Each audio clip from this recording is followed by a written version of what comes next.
एक गीत सुनाऊंगी आप लोगों को, जो सिलेंडर बंद हो गया है इस पर है। तो आप लोग बताइएगा कैसे लगा गीत।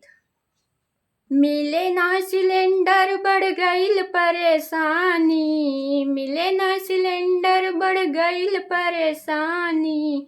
हे योगी बाबा, हे योगी बाबा कैसे बने खाना पानी, हे योगी बाबा कैसे बने खाना पानी। हे मिले ना सिलेंडर बढ़ गईल परेशानी, मिले ना सिलेंडर बढ़ गईल परेशानी। हे योगी बाबा, हे योगी बाबा कैसे बने खाना पानी, हे योगी बाबा कैसे बने खाना पानी। जाई सबेरवा से लाइन लगाई, जाई सबेरवा से लाइन लगाई।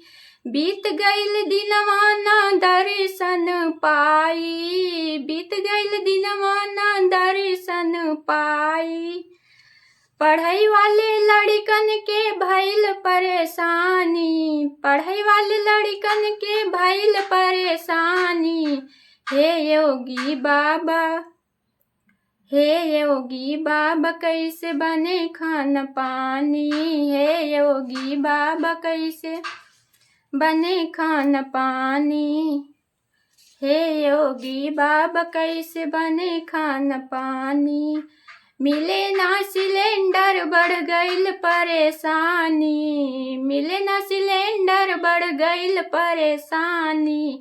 हे योगी बाबा कैसे बने खाना पानी, हे योगी बाबा कैसे बने खाना पानी।